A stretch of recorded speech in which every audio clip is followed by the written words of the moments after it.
Hello, everyone. Welcome to this week's seminar. We've got Liza Sazonova speaking to us today. Liza is an incoming postdoc here who should be starting next week, maybe the week after. She recently finished her PhD at Johns Hopkins in Baltimore in the US, and is interested in galaxy evolution and galaxy morphology. Things that in astronomy, and so it's going to be talking just about structural evolution of dying galaxies. Yep, thank you, Ron, and thanks for being all there in person to hear me speak. I'm sorry I couldn't be there with you, but it is nice to actually see you, and hopefully we'll meet in person next week or in the next couple of weeks. Yeah, so I'll start the talk, I guess. Enjoy this picture, which is my favorite picture ever taken by astronomers of the Hubble Extreme Deep Field. My personal opinion is if you aren't showing it in every of your talk, why are you even doing astronomy? So I'll talk to you about evolution of dying galaxies and stuff I've been doing as part of my PhD research at Johns Hopkins, and sort of the things I'm thinking of doing here at Waterloo. And hopefully you'll find it interesting and approach me and we can talk about science and do things together. So as I said, this is the Hubble Extreme Deep Field. It has very many galaxies that look very different. But if you look at it for a long time, and if you have your galaxy classification brain on, you'll realize that actually there is not that many differences between every dot on the sky. Some of these galaxies have these spiral structures like the Milky Way. They're dominated by, they're disk-dominated galaxies. They're actively star-forming. They're blue in color. And they all basically, they look very similar to one another. And on the other hand, you have galaxies that look very different from that, that are rounder in shapes, dominated by their central bulge, and are very, very red.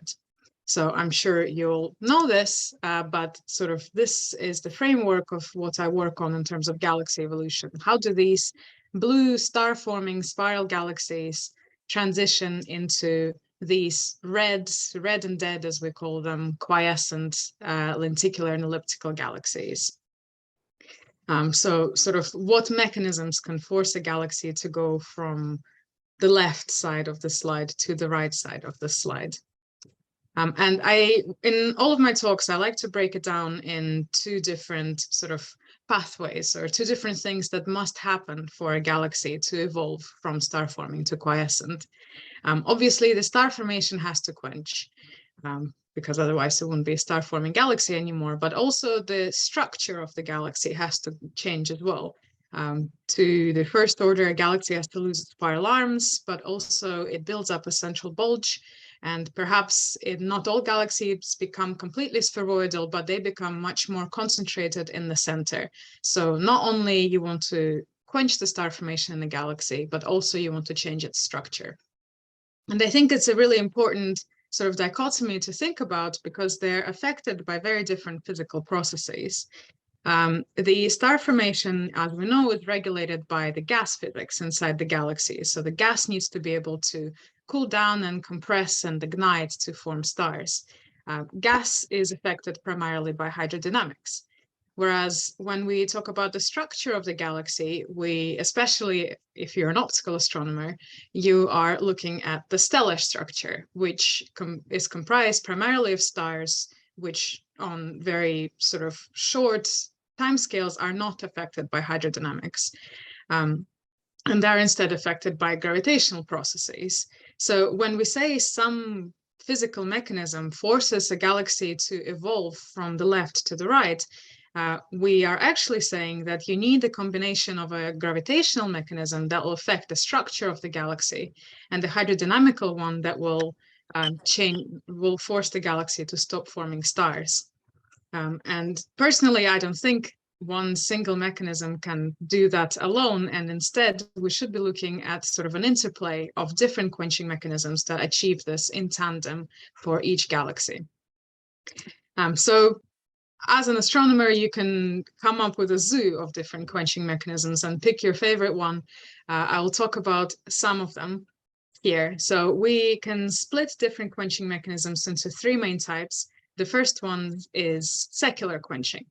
A secular quenching mechanism is if you had a galaxy just hanging out alone in space and no other galaxy came near to it, how would that galaxy quench? What internal processes could stop the star formation in a galaxy?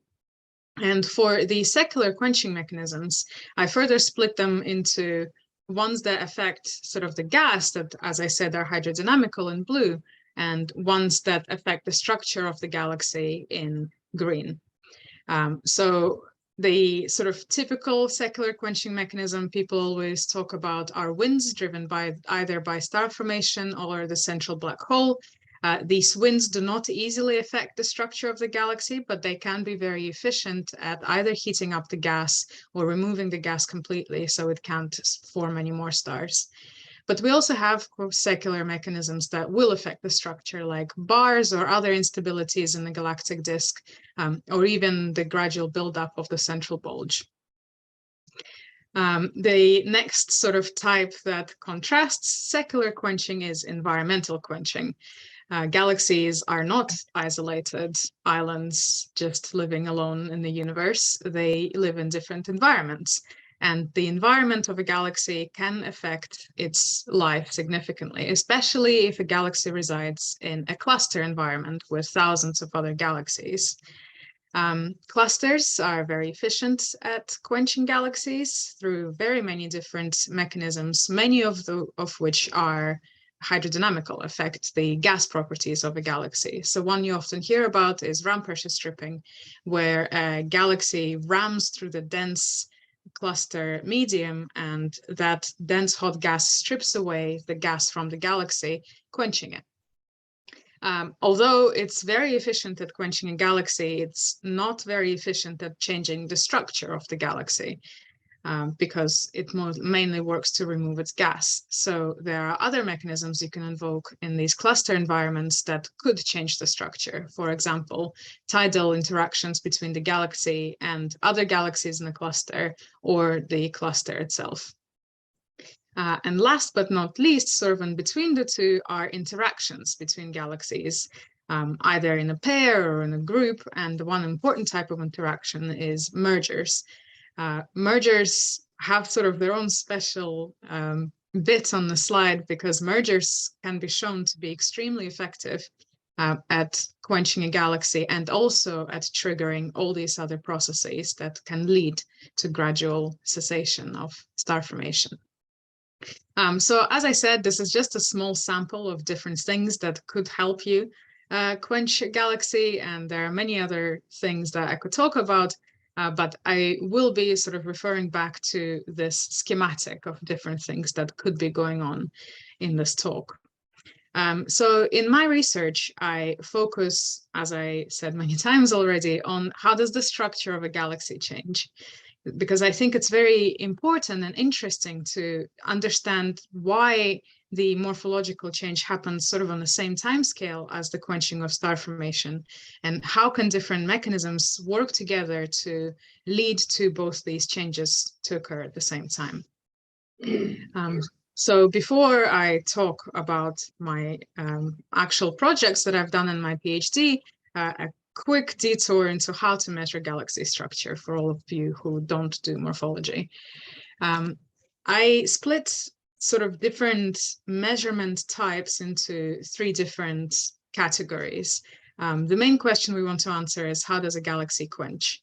And therefore, we need to look at 3 of its properties. First is disturbance.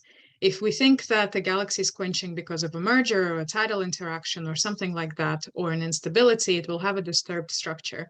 So we want to figure out, we want to have some sort of way to parameterize how disturbed the galaxy is from a regular disk or elliptical shape. Second is the strength of its bulge. As I said, galaxies, sort of early type galaxies that are quenched, have much stronger bulges. So the strength of a bulge is an important way to trace how far along a galaxy is sort of on the sequence from star forming to quiescent. And lastly, size. A size of a galaxy can be a very important metric, although galaxies obviously come in different sizes because they're further and closer to us and they have different masses. The size I'm talking about is more of a measure of compactness of a galaxy. So how big is it in physical scale for its mass? And that can also tell us about different physical mechanisms that could be happening inside the galaxy. There are 1,000 different ways to measure and parameterize disturbance, both strength and size. Some are based on non-parametric modeling, some are based on modeling, some are based on just visual classification. In my research, I use a combination of parametric and non-parametric measurements made by an open source code called StatMorph and by fitting SERSIC profiles with GalFit. I'm not going to talk about all of them, and this can be a separate seminar on different ways to measure galaxy structure. But I will very quickly talk about three. One is asymmetry, and the other two are Gini and M20, which I use together to measure disturbance and bolt strength. Asymmetry is good because it's very good at figuring out how disturbed the galaxy is, and also very easy to explain how to measure it. So we take an image of a galaxy and we flip it 180 degrees and then subtract one from the other. For a perfect disk, or for a perfect even elliptical galaxy, there will be no difference. Like the galaxies are sort of, if you reflect one, they don't look any different. So asymmetry would be 0 in a perfect case. An example of a galaxy here that has these beautiful tidal tails coming out of the main disk, the asymmetry would be non-zero because the galaxy is asymmetric. So we calculate the difference between them and use that to figure out how disturbed the galaxy is. A spiral galaxy will have some asymmetry because the spiral structure itself is asymmetric, but that will lead to sort of medium asymmetry values, and very high asymmetry values can help you identify galaxy mergers. The next metric I want to talk about very quickly is the Gini index. The Gini index comes to us from economics, and it's an index that people use to measure how uneven a distribution of wealth is in a society. So for a country with a Gini index of 1, every one person in the entire country has all the money. And in a country with a Gini index of 0, the wealth is perfectly split between every member of the society. And we can use this to evaluate the distribution of light in the galaxy as well. So this is a metric of how concentrated the light is in few pixels in our galaxy image. So for example, in this galaxy, I've highlighted, you have the bright center that has most of the light, but also some knots of star formation here and there. And the Gini index of this galaxy would be sort of quite low because there are many off-center knots that contain a lot of the light.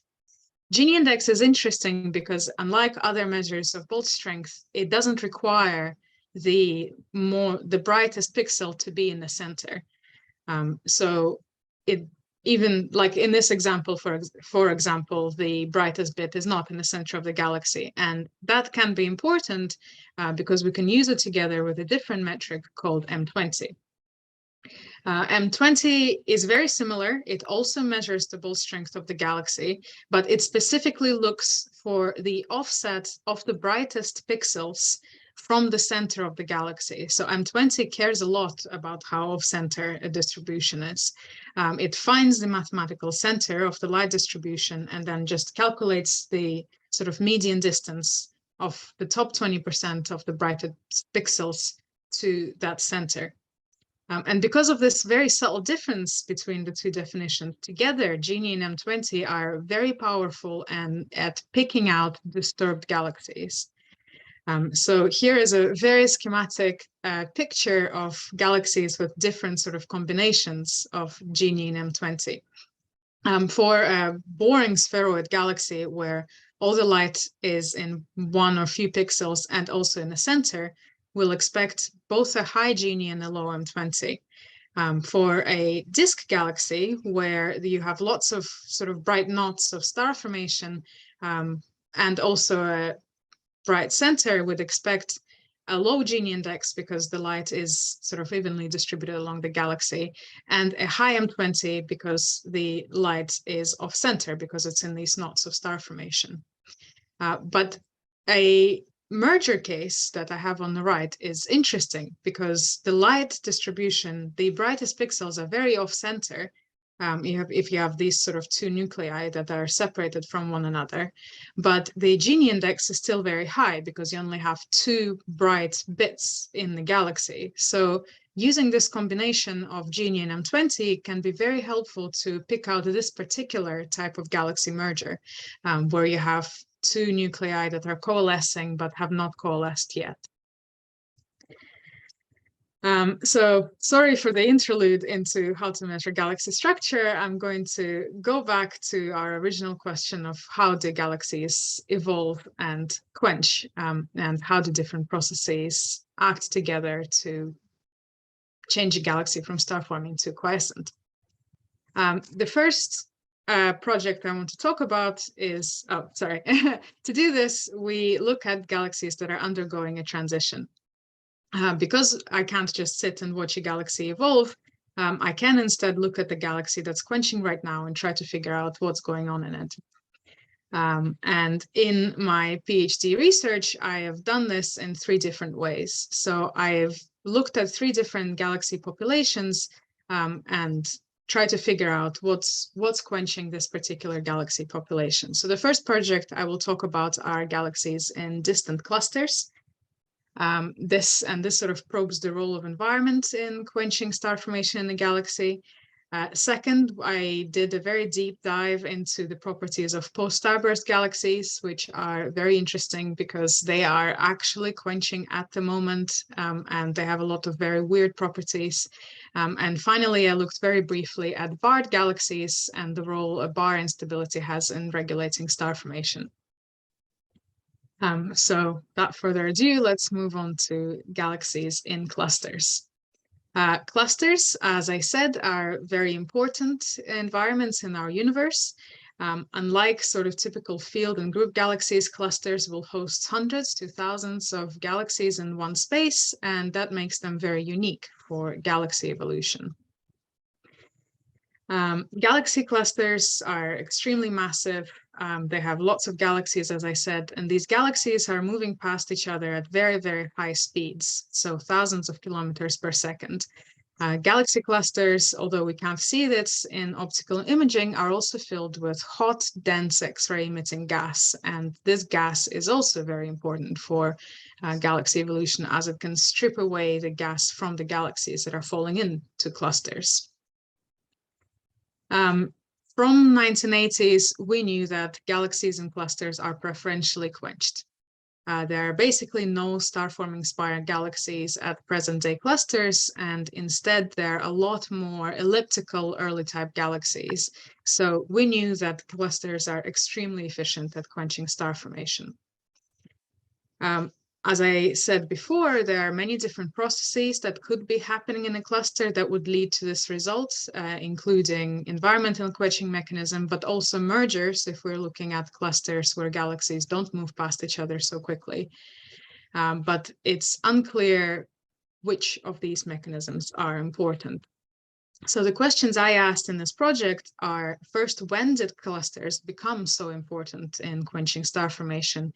And secondly, how did the galaxies in these clusters quench? And to do this, I looked at morphology of galaxies in sort of distant clusters where the clusters have just formed to try to understand what are the ongoing mechanisms there and when did clusters become so important for galaxy evolution?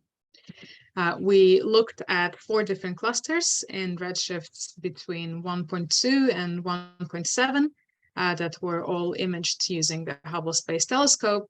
And we compared the properties of galaxies in these clusters to properties of galaxies in the Candles field. So the question I'm asking is, are galaxies in these 4 different clusters different to galaxies in the field at the same redshift, with the same mass, with the same everything else? So I'm looking just at the morphology of galaxies that are redshift and mass matched to the field. And this is going to be sort of a complicated plot of how most of this analysis was done. But what I did is, let's say, measure bolt strength of all galaxies in a cluster that we have membership information for, and a field sample that has the same mass and redshift distribution many, many times. So I have only one cluster sample, obviously, but I draw several samples from the field. And what you're looking at here is in the panels from top to bottom, the distribution for 4 different clusters. So the lowest redshift cluster on the top and the highest redshift cluster on the bottom. In gray, I'm showing the distribution of median bolt strength for many different field samples. So for each cluster, I make 4,000 field samples and measure the average bolt strength in each of these field samples. This way, the question I'm asking is, if I think that the cluster bolt strength distribution is the same as in the field, so the morphology of galaxies in the cluster is the same as in the field, how likely it is that I would draw this random set of galaxies from the field and observe the median bolt strength that I observed in the cluster. So in gray, I have median bolt strengths of many different samples in the field. And then in blue, I have the median of the cluster sample. So for example, for the top cluster that I'm showing you in blue, there's not a single field sample with a median bolt strength as high as that in the cluster. And this gives me the significance of the result. So in these 2 clusters, the top and the bottom one, the galaxies in the clusters are much, much more bulge dominated than galaxies in the field at the same redshift, including a cluster at redshift 1.8, which at the time was a very exciting result for us. But for the other 2 clusters that are sort of at intermediate redshifts, we don't see any difference from the field. So we can say that in some of the clusters at high redshifts, the clusters are already built up enough to have this significant population of quenched galaxies. But in other clusters, that is not the case. So the clusters at high redshift are very different from one another. We can also look at other properties of galaxies and do the same trick. We can see that galaxies in the top and the bottom cluster are not only more bulge dominated, but are also more compact. And they're not really more disturbed than in the field. Disturbance is an interesting parameter that we looked at in this project, and it would take too much time for me to talk about. So let's talk more about the bolt strength of galaxies in these top 2, in the top and the bottom cluster, because they are the interesting ones.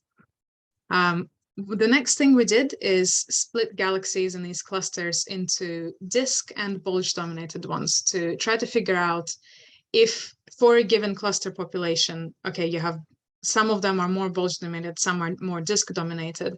Is there a difference between galaxies that are more disky to the field or more bulgy to the field? And the interesting result here that we found is that if you only look at bulge-dominated galaxies in the cluster, they're not more bulge-dominated than in the field.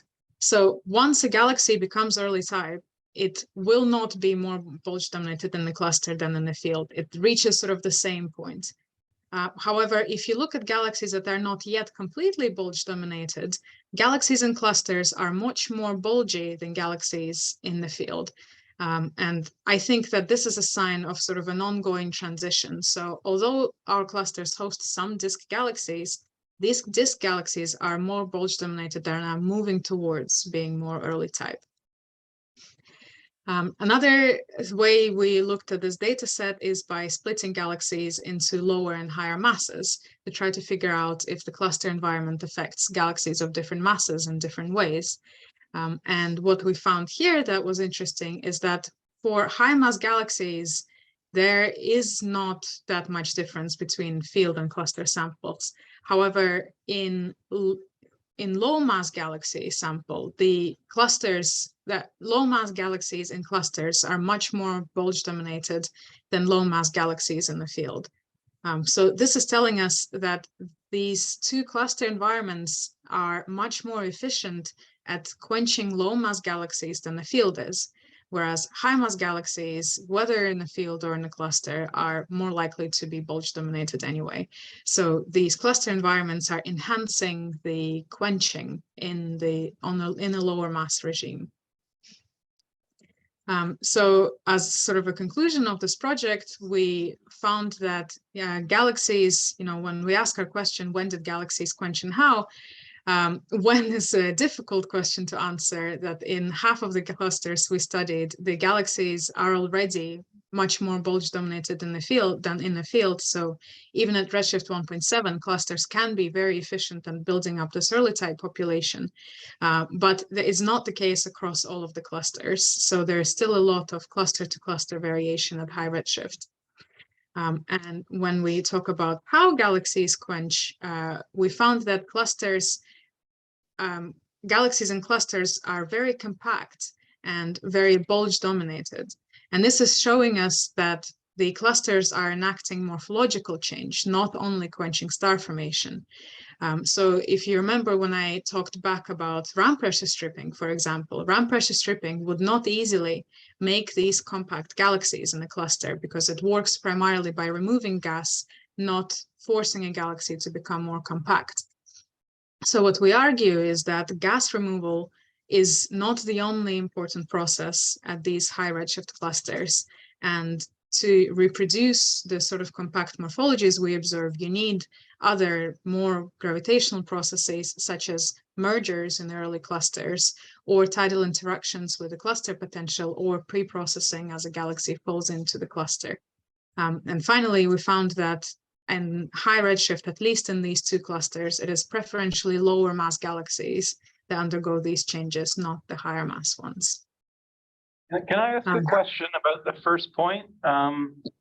Two out of 4 clusters, is there any other obvious differences between the ones that do and don't, like the mass of the cluster, for example, or some other property? Yeah, so the 2 clusters that we did find this in are also clusters that we have the best data for. That I think is an important factor that could explain it. The other 2 clusters, one of them we don't have a mass for. The other one has a comparable mass to the first 2, but that one has the shallowest Hubble observations.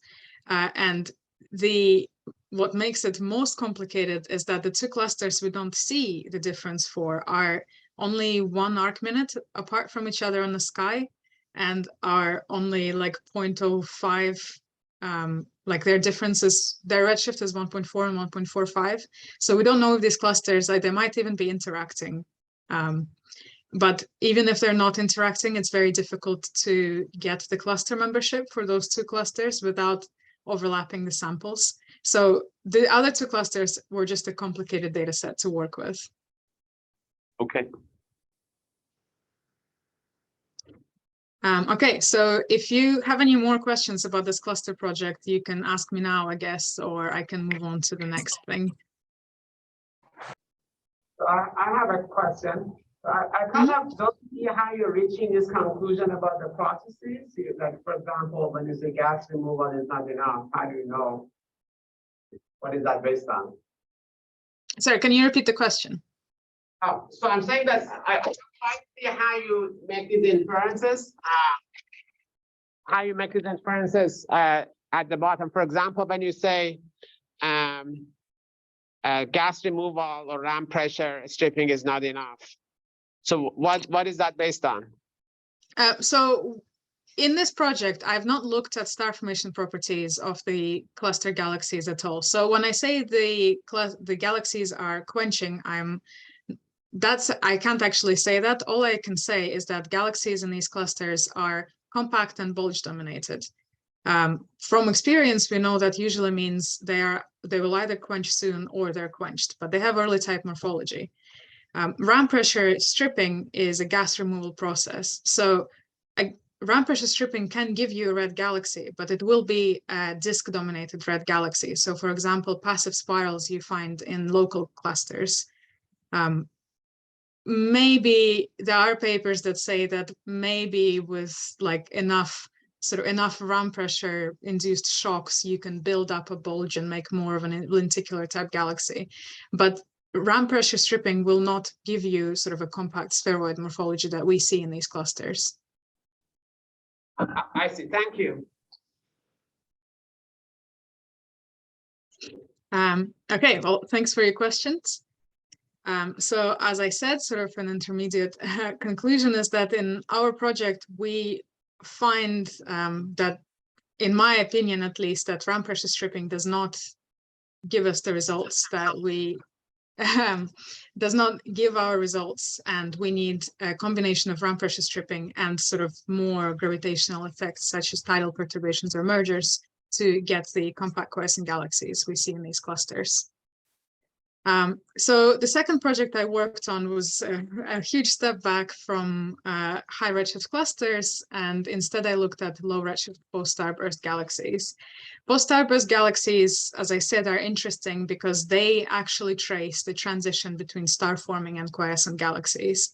And they have very unique, very interesting properties that sort of every time you look at a post-starburst, it tells us that we don't really understand how this quenching process happens. So in terms of their star formation properties, by definition, post-starbursts are galaxies that have recently quenched their star formation. So they had sort of had a burst of star formation about a gigayear ago and have since stopped forming stars. But they still contain large reservoirs of molecular gas, which is interesting. So post-starbursts are not gas poor. They have enough gas to keep forming stars, but they're not forming stars at the moment. And why that is still a big question. In terms of morphology, they have intermediate bolt strength between late and early type. So this kind of tells us that they're possibly undergoing a morphological change as we look at them. And about 50% of them are obviously post-mergers. So even if you look at sort of SDSS surveys of post-starburst galaxies, a lot of them have obvious train wreck merger signatures like the one in the middle here. And this is interesting because it tells us that, okay, mergers are responsible for building up a big fraction of the post-starburst population. But what about the other 50%? What happened to sort of quench the star formation in the other 50% of galaxies? Are these mergers that we've not detected, or is a different set of processes? And to answer these questions, we need to understand where and how and when the morphological change is happening alongside the change of star formation. So what we did in this project is look at 26 post-starbursts that they have shocked gas that we know from their ionization properties, and they have molecular gas still because they're detected in CO. What you're looking at here is SDSS observations of these 26 galaxies. We looked at them with HST and found that HST is a great telescope and can give you lots of pretty images of galaxies. What's interesting here is that a lot of them look a lot more disturbed when you look at them with HST than with SDSS. And also they have a lot of dust. This is not surprising because they also have molecular gas. Molecular gas goes alongside dust. But these galaxies have very strange dust properties. So for example, here, this one in the middle has a very unusual dust lane cutting a galaxy across. And that's generally the case across the board of them. We looked at our sample of post-starbursts with HST and SDSS imaging and compared them to a control sample of star-forming and quiescent galaxies. So the question we're asking is, are post-starbursts more similar to star-forming galaxies or quiescent galaxies or neither? And as in the previous project, our control sample is matched in mass and redshift. An important point here is that I have specifically excluded from my control sample galaxies that are clearly disturbed. So you can have star-forming galaxy that is undergoing a merger. I have removed all of those because what I wanted to see is sort of an absolute fraction of mergers in a post-starburst population rather than that relative to a typical field. In a typical field, you'll expect about 5% of galaxies to be mergers, and I think I removed a couple from my sample. So what I'm showing here is the distribution of bolt strength in star-forming population in blue post-starburst population in gray and quiescent population in orange, when I calculated bulge strength using SDSS imaging. It's reassuring to see that quiescent galaxies are more bulge dominated and star-forming galaxies are less so, so at least my method works. Post-starbursts, as we've seen in previous analyses, are sort of in between the two. When you look at the disturbance of post-starburst galaxies with SDSS, they are not really more disturbed than either star-forming or quiescent galaxies. But when we looked at their disturbance with HST, we found that actually these post-starbursts are much, much more disturbed than either population, but you just can't see that in SDSS. And that is sort of the main result of this project. The difference between two observations is that SDSS has much lower spatial resolution, but the same depth as our HST observations. So this result arises simply because we have more resolution, not because we're detecting some faint tidal features. So to look at it in sort of more depth, I've constructed these violin plots that may be a bit difficult to parse. Basically, for every galaxy in the sample, I have a post-starburst and a matched control star-forming galaxies in blue or quiescent in orange. I subtract the asymmetry of one from asymmetry of the other and plot the distribution of these differences in the sample here. So if for a galaxy where a post-starburst is more disturbed than its control galaxy of the same mass and redshift, it would be below the horizontal line in the middle. And if the control galaxy is more disturbed, then it would be above. And what you can see here is that for HST, post-starbursts are almost entirely more disturbed than their controlled galaxies. 88% of our post-starbursts are more disturbed than both star-forming and quiescent control galaxy. In SDSS, that is not the case. In SDSS, some post-starbursts are more disturbed, some are less disturbed, which is consistent with sort of a 50% merger fraction that other people have found. What we found is that across the board, post-starburst galaxies are more disturbed. However, these disturbances are undetected in SDSS imaging. An interesting thing that we then looked at is the asymmetry, not of the light distribution, but of the shape of the galaxy. So shape asymmetry is a metric where you don't weigh different pixels with different flux differently. You just make a mask of where the galaxy is and figure out how asymmetric that mask is rather than the light distribution. And post-starbursts do not have, in general, more asymmetric shapes than control galaxies. It's their internal structure that's highly asymmetric compared to control galaxies. So this is another way in which looking at morphology in a lot of detail can give you interesting insight about different quenching mechanisms going on in these galaxies. Because, for example, if the reason post-starbursts were disturbed is some, big post-merger tidal tails, we would see this in shape asymmetry, but we don't. So what I'm claiming here in this work is that the disturbance of these galaxies is instead internal. For example, these unusual dust lanes that you saw in the HST image could give rise to internal asymmetry of these galaxies. So sort of the main result here is that almost 90% of post-starbursts are more disturbed than normal galaxies, but for about 30% of them, the disturbances are only detected with high-resolution HST images because they are small-scale asymmetries in the structure of the galaxy. And to properly detect these disturbances, we need deep imaging to get the tidal tails, and we need high-resolution data to understand the internal structure of these galaxies. So going back to sort of this slide of different quenching processes, we find that in the post-starburst population, there are some signs of, massive tidal tails pointing at mergers, but there are also internal disturbances that might not be merger-induced. For example, disturbances in the dust structure can arise through winds, as you can see in this powerful outflow here, or instabilities in the galaxies. So although post-starbursts are almost entirely more disturbed than control galaxies, this might not be due to mergers, and it might be due to other things giving rise to an unusual dust structure. So sort of the conclusion of this project for us was that we need wide surveys to get a good enough sample of post-starburst galaxies.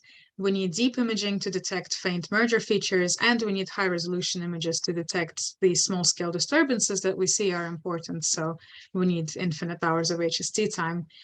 Tried proposing, didn't get it. So the next thing I tried doing is to move on to machine learning.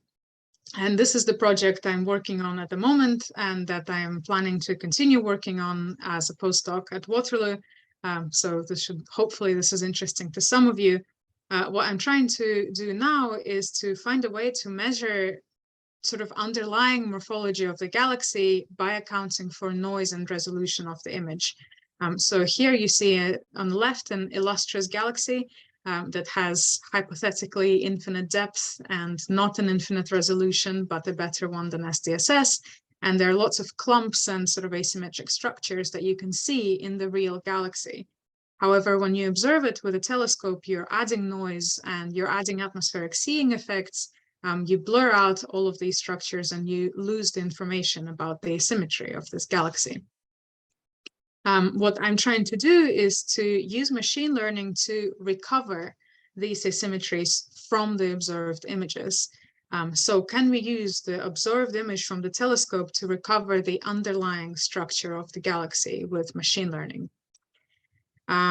The way I am doing it right now is I'm using a set of simulated illustrious galaxies. So this gives us sort of the true asymmetry measurements as a label, as the thing I'm trying to recover with a machine learning model, and then applying noise and seeing effects to create sort of SDSS-like mock observations and train a model to use the SDSS level images to recover underlying asymmetry.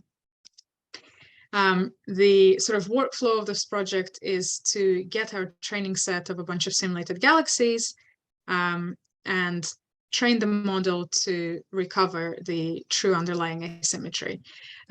This is easy if I am comparing, if I'm trying to see if it's recovering true asymmetry of illustrious galaxies. It's less easy to test this on real data because we don't actually know the true asymmetry of any real galaxy. It's not simulated. So that was an interesting problem. And the way I've decided to approach it is to evaluate the error of the model as the difference between asymmetry recovered with two images from different telescopes in the same band. So if you observe a galaxy in, let's say, HST I band, and then in SDSS or Pan-STARRS I band, my model should tell you that the asymmetry of the galaxy is the same regardless of the image. So this is how I plan to test the model. I have some preliminary results. We are doing really well at sort of not caring about how much noise we've added to the image. So on the left here, you are looking at the error in measured asymmetry versus real asymmetry when measured with StatMorph, which is the code I'd normally use, and with a machine learning model.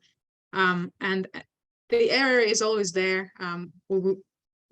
The galaxy, like, we won't always recover the actual true underlying asymmetry, but the error does not depend on the amount of noise I've added to the image, which is exciting. It means I can recover the asymmetry regardless of the amount of noise.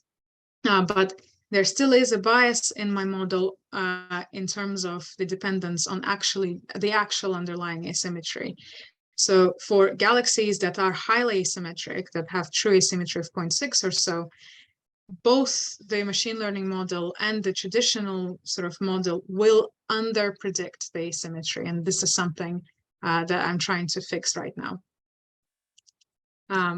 But this is my new project. I'm very excited about it. And sort of to prime you all for that, I said that we need infinite HST time. I think that hopefully in the future, all what we need is machine learning to sort of overcome the need for deep and high resolution data and wide surveys like LSST to get us enough data to look at this rare galaxy population. So that is it for my second project. So if you want to ask any questions, I guess I'll let you do that now. Otherwise, I can very quickly talk about sort of a third project I've been doing this summer that is not complete, but is interesting if you want to get involved.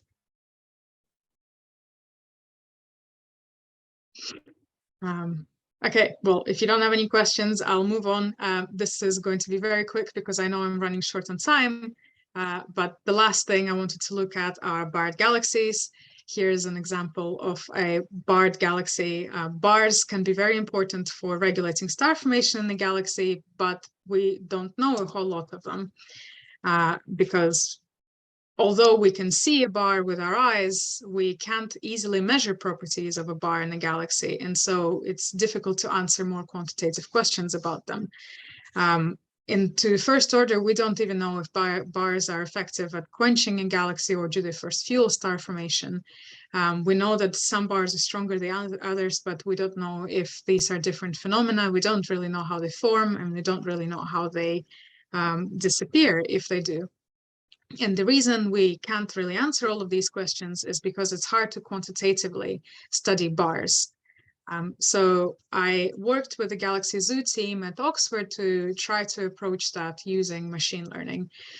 Galaxy Zoo 3D provides an amazing data set where a bunch of citizen scientists drew bars on SDSS galaxies and also spiral arms and features like that to help scientists identify where bars are and study how these bars regulate star formation. This is a perfect data set for machine learning. So what we did is use Facebook Detectron-2 machine learning model to sort of reverse the process and train a model to detect bars and spiral arms in the image. This machine learning model is used for computer vision, sort of self-driving cars, things to identify different objects. So not only it can say these are all different, these are all people pixels and building pixels, it can actually identify individual objects. So this is called instant segmentation. And this is exactly what we wanted to identify different bars and spiral arms in different images. So we decided to use this model. This is a very preliminary result, but what I am showing you here are images of some barred and unbarred galaxies and the labels provided by the Galaxy Zoo 3D dataset showing where the bars and spiral arms are in the middle and our network predictions on the bottom.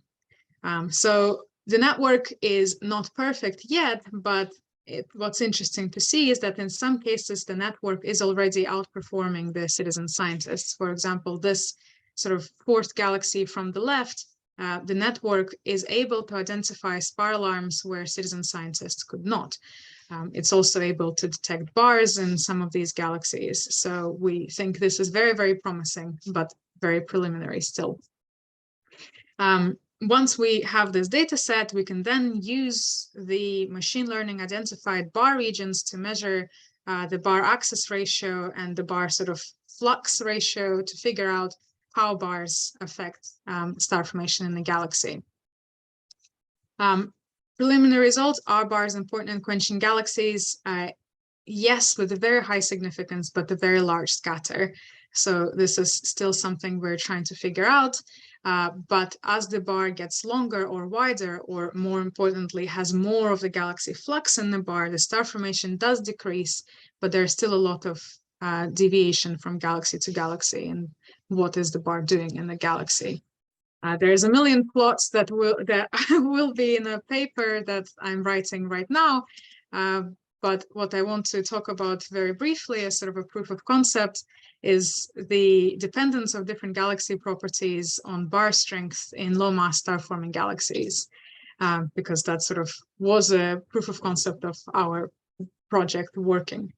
So as the bar gets stronger in these low mass star forming galaxies, we actually see an increase in star formation rate, which is interesting. This shows us that bars are not necessarily quenching star formation in the galaxy, but are instead triggering it. And we see a decrease in the amount of, an increase in the amount of dispersion support in the galaxy. So the bar is sort of stirring the gas in the galaxy and making the gas more dispersion dominated, which in turn builds up the central gas density in the galaxy and sort of makes it more centrally concentrated, but does not yet deplete the amount of gas in the galaxy. So in this very particular mass bin that we looked at, the picture we're seeing is that the bar is stirring the gas, causing radial inflows, increasing the dispersion support and the concentration of the central gas, which we think in turn leads to an increase in star formation, but does not yet deplete the molecular gas in the galaxy. This is not the case for different mass bins and different, like the quiescent galaxy population, but we thought it was interesting to see this sort of picture of what the bar is doing to a galaxy. So sort of the intermediate conclusion of this is that bars can quench a galaxy not only by driving the gas inwards, but also, and depleting, like heating it up, but also by triggering star formation first. So I will leave this talk on the slide. What we've learned what I've learned in my PhD is that the evolution of galaxy and their structure are very closely tied together. And I will argue that morphology is a very important probe to constrain the quenching mechanisms and try to understand exactly what physical processes are going on in the galaxy. What I'm excited to do in the future is to extend this to multiple wavelength bands. I've talked briefly about the properties of post-starbursts and how their structure is disturbed not just because of the stars, but because of the dust. I'm very excited to try to apply the same morphological techniques to sort of different wavelength bands from the UV to IR, to not only trace what's going on with the stars in the galaxy, but also understand what's going on in the dust and try to figure out how structure of different stellar populations changes from young to old stars, to put sort of timescales on this morphological change. And hopefully that will link back to actual quenching mechanisms that are going on in the galaxy. Okay, that is the end of my spiel. Thank you. And I'm sorry I've gone a bit over time.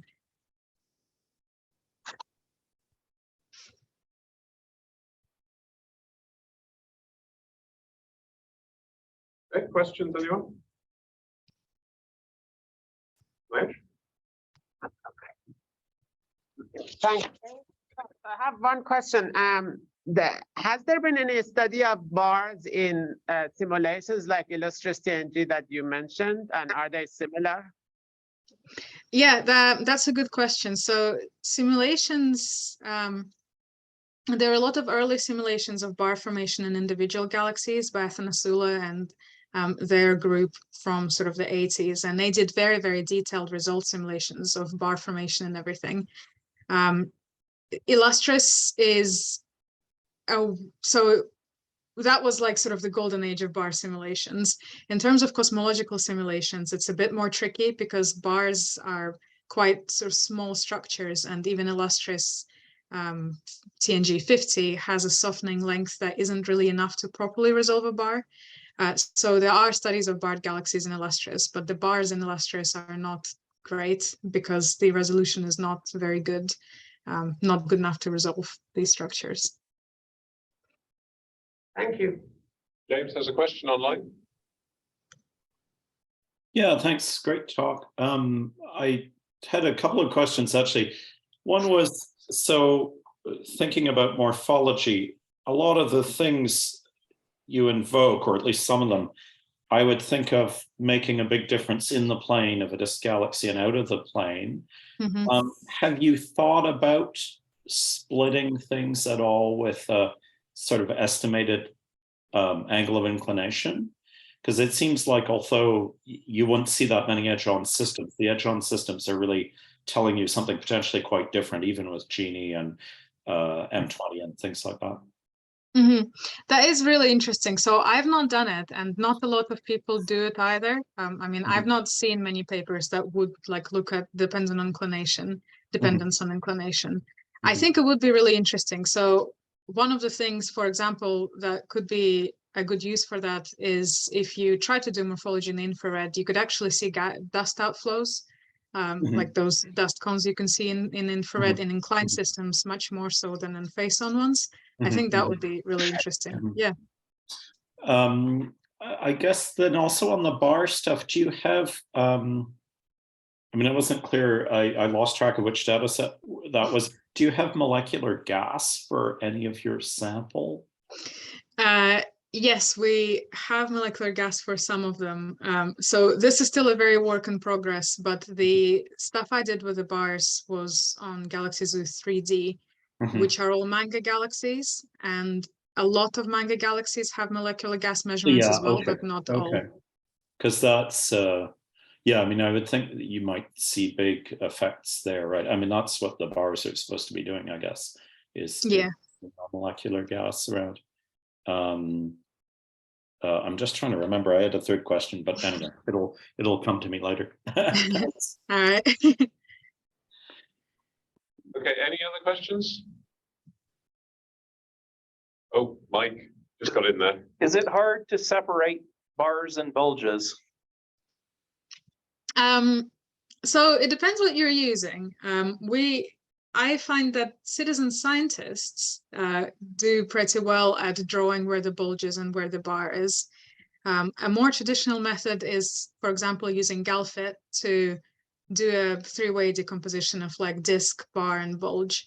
And theoretically, you could do that, but with GalFit, the more components you add, the more complexity is on your model and the more uncertain everything becomes. So yes, you can do that, but you have to very carefully curate your GalFit by hand to make sure it's doing the right thing. It's very difficult to do that for like a statistical sample of galaxies with GalFit. There is a paper by Sander Crook that tried to do that from 2018, I think. Okay, thanks. Okay, thank you very much, Liza. And Liza is coming here in a week or two's time. So please do talk to her more about these projects. Okay, thank you. Thank you. Hope to see you all soon.